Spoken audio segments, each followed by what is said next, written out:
Hey, beautiful friends, it's Catherine here, popping in on Friday the 13th, just to share some thoughts, actually, that came from a podcast that I just recorded with another woman.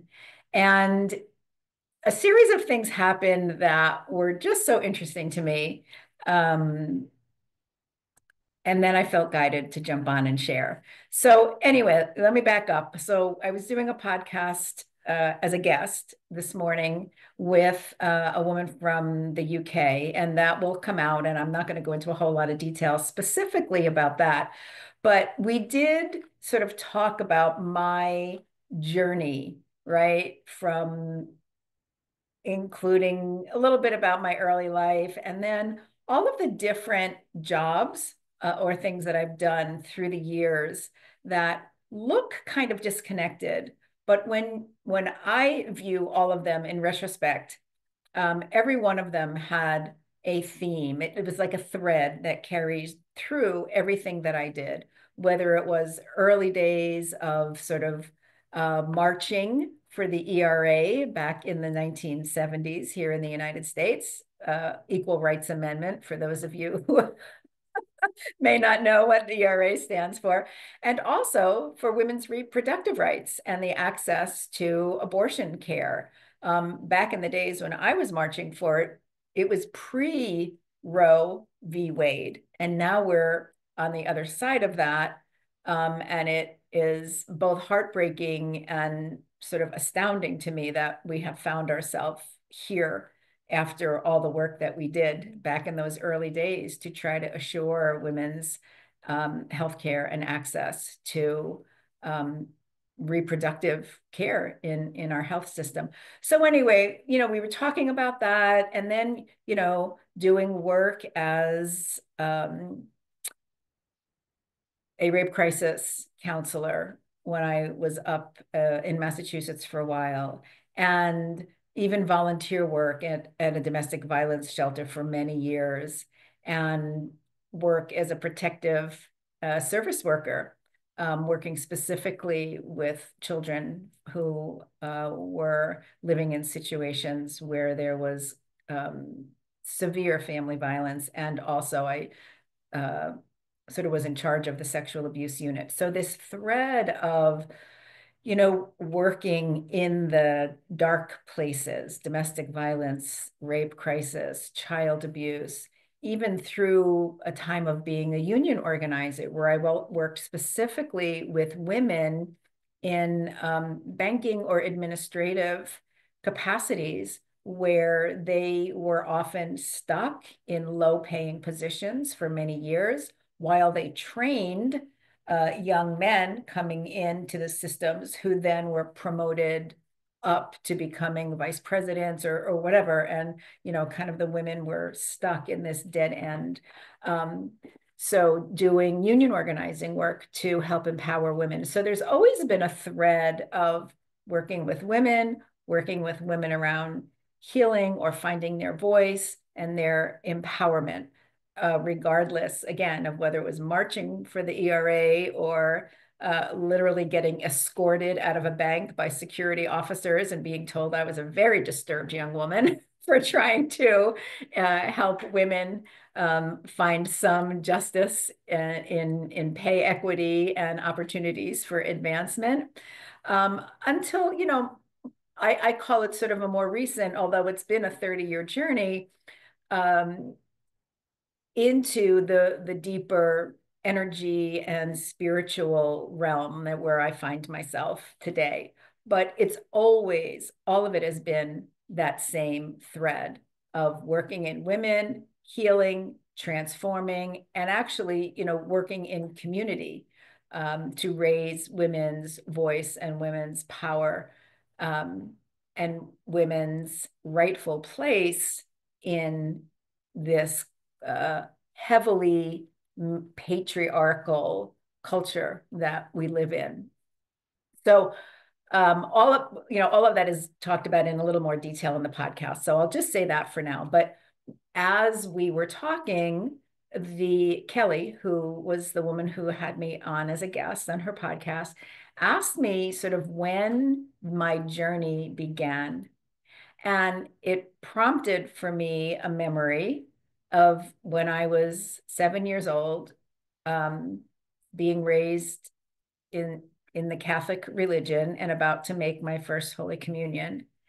And I have a very distinct memory. I don't remember whether it was a dream or something that just came to me, you know, in a time, a state of reverie. We had a lot more free time when I was kids. We played outside, we were in nature. And so, who knows when this may have come through.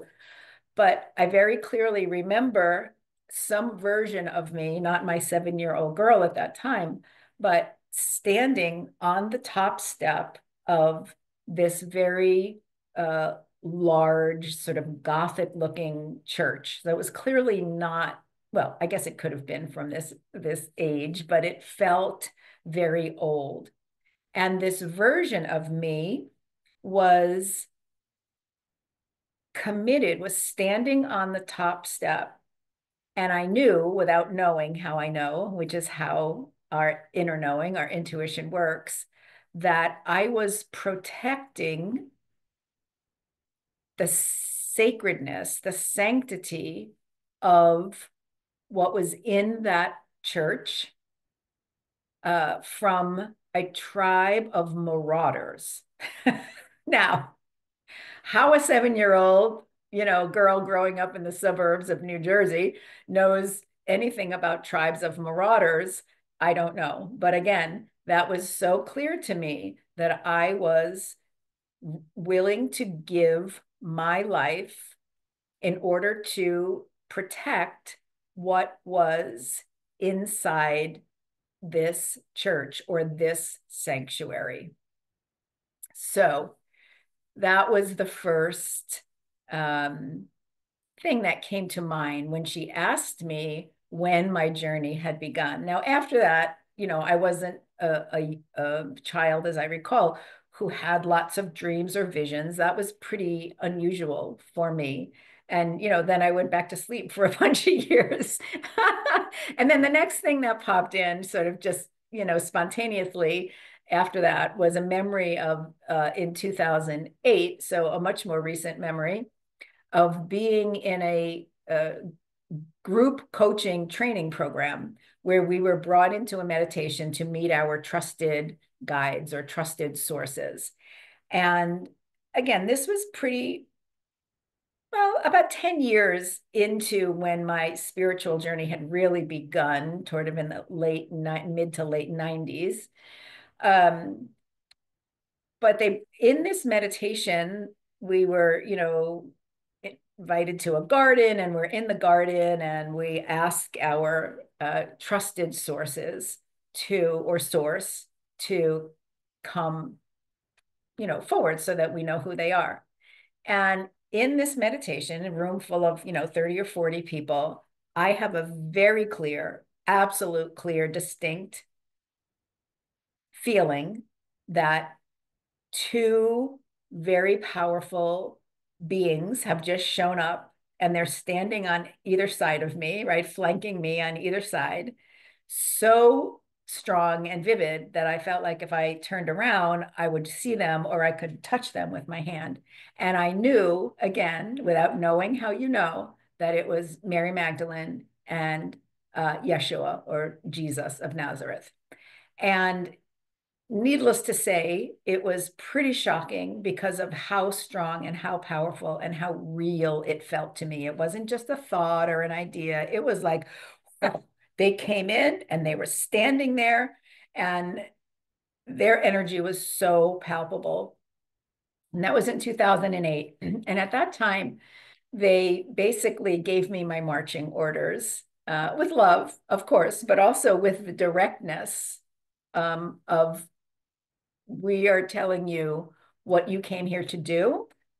And, whether you do it or not is up to you, but this is what we want to remind you of in this moment, that you are part of a group consciousness of souls who came to Earth at this time in order to heal the wound to the feminine, to bring balance back to the divine masculine and feminine, and to anchor the energies of the divine feminine that have been literally obliterated into kind of going into hiding for the last 2,000 years.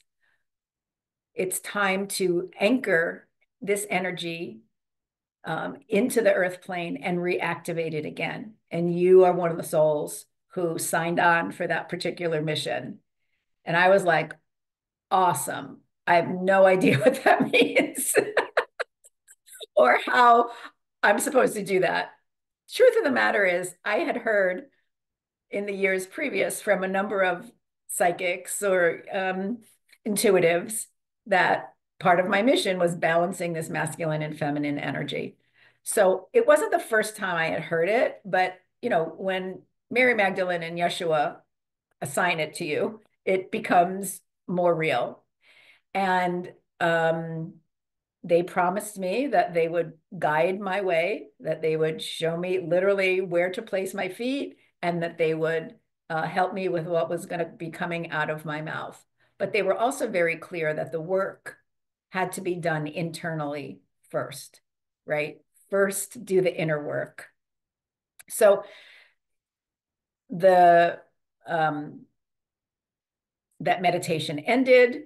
Everybody left for lunch. I sat in the room scribbling like a lunatic with tears streaming down my face and like shaking to try to capture everything that just happened during that meditation. And I have to say, I came away kind of gobsmacked, really not knowing what it meant in you know, day-to-day terms, but really just having to lean into the trust that they would be there to guide me. So those were the two things that came up when Kelly asked me, you know, sort of about my path, my journey, how I got to where I was. So I'm going to leave that podcast interview, you know, when it comes out and is ready to be, you know, made public by her schedule, I will share that all with you. But I want to pick up after that because we finished, you know, it was a great podcast. And I was sitting upstairs at my altar and I was guided to pull a card. So just to set the stage, I have 10 different decks of cards on my altar. And, you know, it's sort of always up for grabs which one I'm going to be guided to use. So I had an idea in mind, and you know, I went to pull that deck, and it was like, nope, that's not the one. And I was guided to pull a card from this deck, the Divine Feminine Oracle Guidebook from Megan Watterson. Megan also wrote the book Mary Magdalene Revealed, and I have another card deck, which is the one I thought I was going to go to, based on that book. But I was guided to this deck.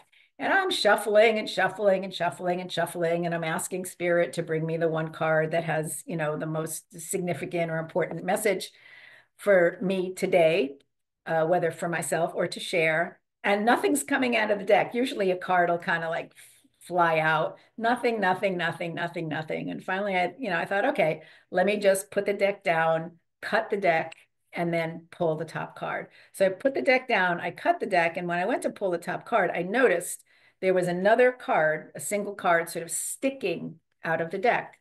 So anytime a card, for me, anytime a card makes itself known in that way, that's my indication that I'm supposed to pull that card. So I'll show you the card that I pulled. Joan of Arc, which I may have forgotten to say when I was talking to Kelly about that energy of standing on the steps of the church, protecting whatever it was I was protecting. It very much had sort of a Joan of Arc energy about it. I think I did forget to say that, and that was kind of important. So here I go, pulling the Joan of Arc card. And if It says, if you can't see underneath, I have a steel-like faith in myself. The angels armor me with conviction. And she is known as the warrior of light. So, first of all, I just have to say, I love how spirit works. When you start to get aligned with more of the flow of spirit, these kinds of things just happen. Like, of course, out of all the decks I could have picked, I picked this one. Out of all the cards that could have made itself known to me after, a pretty significant period of shuffling, when I was like, all right, I'll just pull the top card. Here I get the Joan of Arc card. And I want to just share a little bit. So Joan of Arc represents the power that we all possess when we're aligned with our calling. And I'm not going to read the whole story of Joan of Arc. You can certainly, look that up yourself. I'm just going to say what the last part of this reading is. Joan of Arc's life is a testament to what is possible when we believe steadfastly in our own vision. She asks us to move beyond our fear, to act on our truth, and to do this with the confidence of knowing that every step is flanked with angels. And then there's a question. There's a beautiful, each of Megan's decks that I have what she calls a soul voice meditation. And it is, what is the most powerful vision for my life? So I'm going to invite you to consider that perhaps for a few minutes after you finish listening to this video, or sometime, in the next couple of weeks as we close out the year of 2024 and begin to call in the energies of 2025, which are already coming through very strongly. And I'll talk about that a little bit more in a few minutes. But what is, how did this go?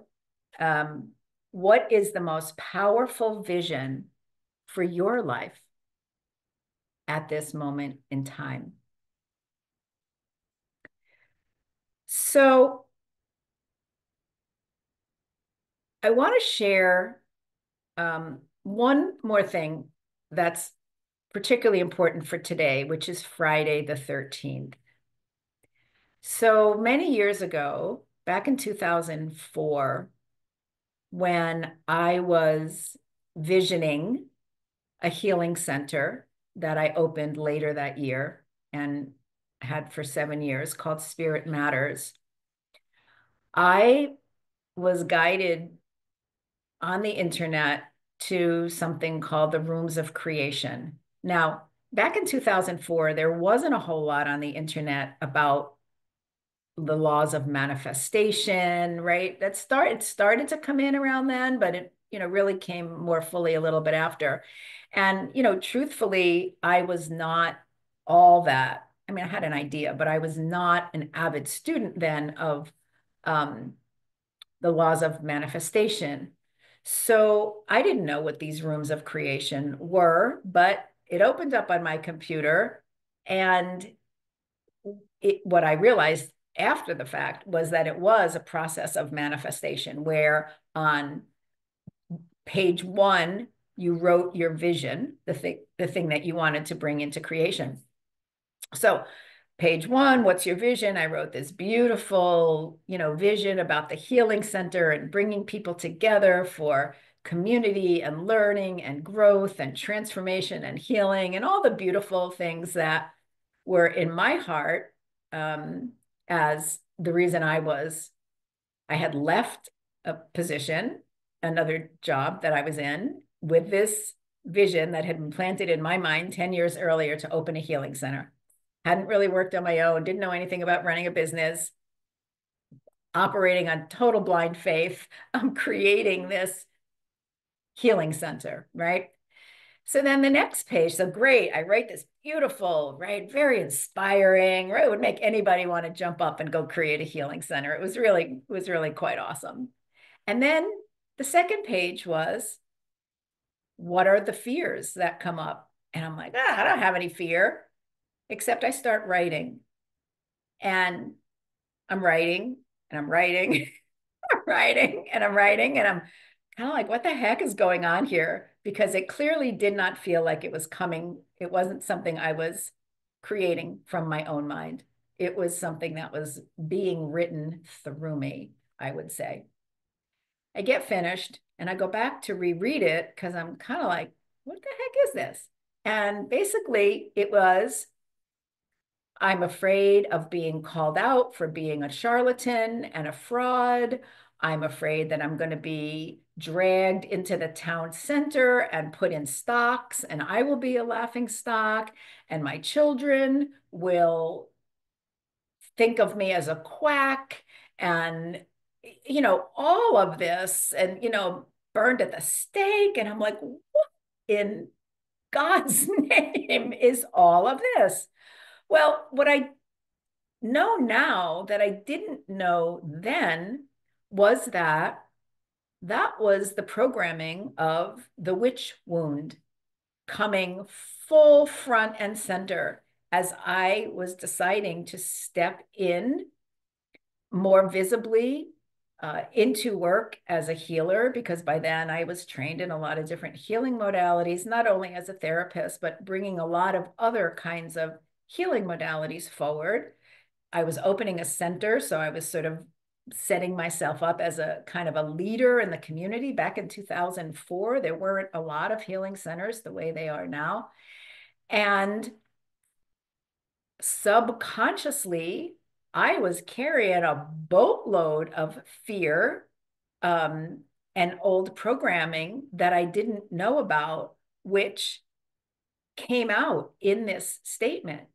Um, and what I have found over the last 20 years since I wrote that statement was that many of us, especially women who feel a higher calling, who want to be in higher service, whether they all already are in some way as a coach or a therapist or a healer of some kind, or whether it's someone who isn't on that path at all, but feels some pull toward um, deepening their own sense of spirituality or stepping into some kind of service that might be new to them, that so many of us are stopped in our tracks because of the energy of the witch wound, because of the lifetimes in which we were uh, thrown out of the community, in which we were brought front and center and humiliated,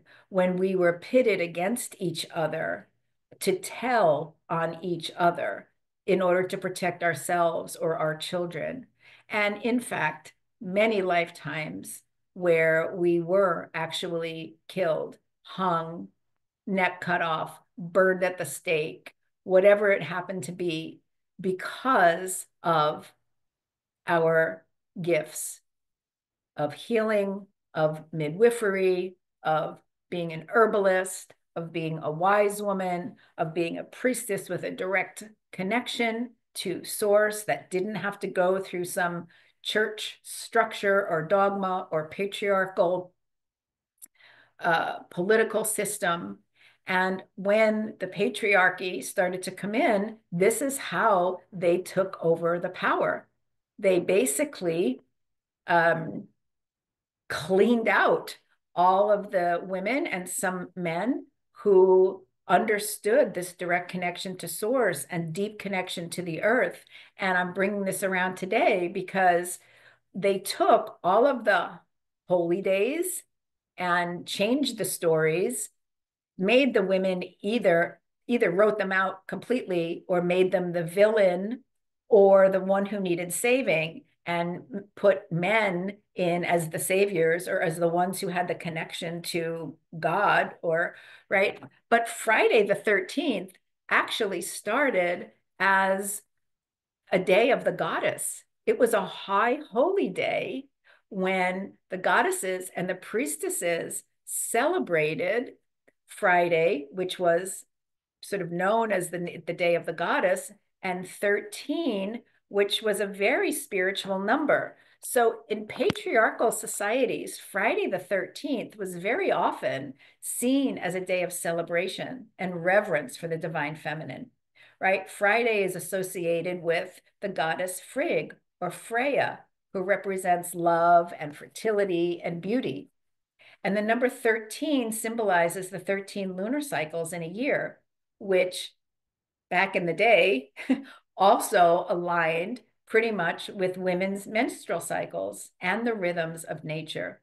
So many ancient or earth-based cultures, and whether women were druids or called themselves witches or whatever it may happen to be, Friday the 13th was considered a very high, powerful, holy day for honoring the feminine, embracing our intuition and our creativity.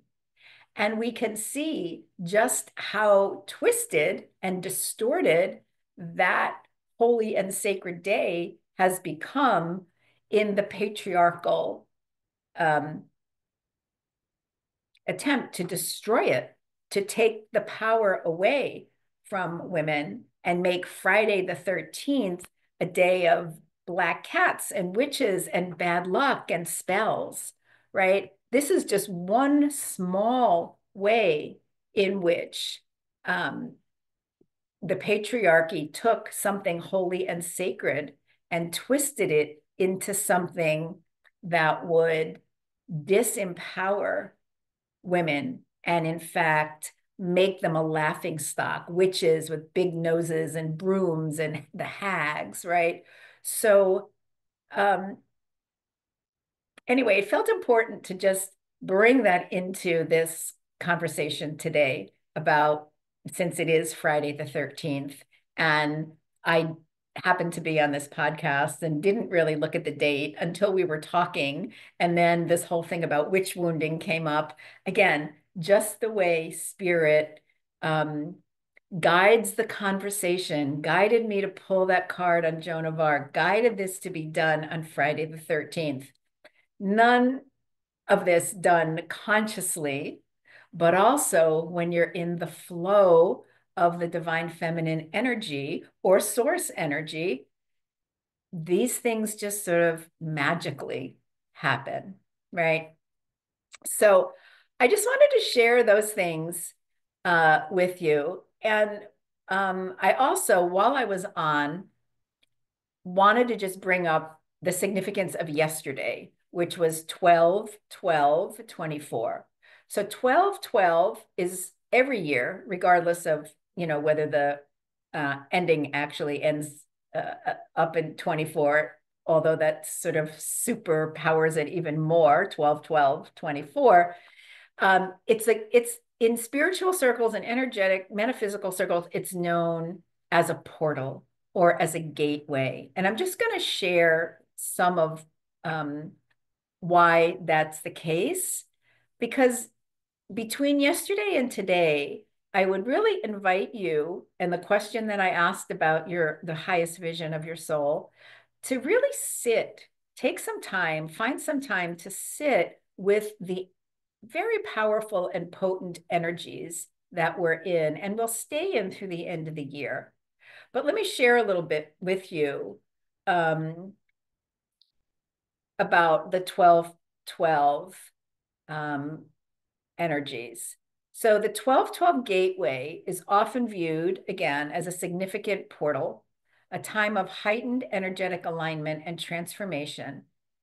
It's rooted in metaphysical and numerological traditions, and it represents an opportunity for spiritual growth, deep healing, and connection to the higher dimensions.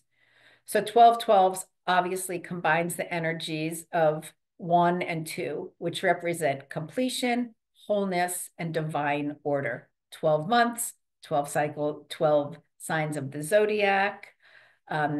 In numerology, 12 also reduces to 3, 1 plus 2. which represents creativity, growth, and divine alignment, mind, body, spirit. The gateway is often seen as a portal to higher frequency light codes and divine wisdom. So we are right now in a part of the transit around the sun, in an area where there's a huge influx of light codes coming in to the planet. And when those light codes come in, it literally shines the light on everything that's been in the dark. When the light shines in, everything that's been in the dark gets exposed. The codes themselves can change our DNA, can light up things in our spiritual DNA that we haven't had access to when we're just functioning with our two-strand human DNA. So there's a lot that goes on when there's an influx of light and light codes. It can accelerate spiritual awakening, activate dormant DNA, deepen intuitive abilities, and really make it a wonderful time for connection to your soul's calling and reflection about your higher purpose. It's also connected to this larger collective process of ascension that we're all in. You know, I've sort of known about the ascension process for about 25 years now, but a lot of people are just waking up to it. And that's great because not everybody needed to be the early wave that did the heavy lifting, kind of the wave that I was in. But this 1212 gateway is an opening where we get to ascend into our higher consciousness. And it's thought to open these pathways to release old patterns, old limiting beliefs and blocks, and step more deeply into your soul truth. So again, this is something that you can look up. You know, you could just Google, tell me about the 1212 Ascension Gateway. There's plenty of teachers who are really much more aligned with it than I am, because again, I'm not a numerologist, I'm not an astrologer, but I do have a deep knowing of the truth of these things. And so I follow other people myself who are more specifically aligned with that work, with that part of the light work that's going on. So I have talked for much longer than I initially intended to, which is also not unusual for me. When I was a kid, they used to call me Chatty Cathy for good reason. So I'm going to leave you with all of that today. But before I go, I do want to let you know that I just put up the link for the 8th annual virtual burning bowl ceremony, which I've been doing on New Year's Eve. This will be the 8th year, and I would love for you to join. It is a free event, and even if you can't make it live, there will be a replay for everybody who signed up. So I will leave the link for that under this video. And that will put you on my mailing list. Because the other exciting thing that I want to share, it is really in the early stages, but I am in the process of creating a membership program that will cover a lot of what I just talked about today, primarily focused on developing your intuition, your inner knowing, your trust and your inner guidance and connection to source in these times when there's so much misinformation and disinformation in the field. It's so much more important for us to be able to tap in to our own inner knowing, to our own guidance, to be in a community, to be able to support that, and then make our decisions and live our lives from that flow of higher source energy. So with that, happy Friday the 13th. I hope you go out and celebrate the goddess today in whatever way you decide to do that, whether it's taking a walk in nature or taking a bath in some Epsom salts or whatever else you choose to do. And I hope to see you at the Burning Bowl ceremony on New Year's Eve. And I will say goodbye for now, and I'll see you again soon. Bye now.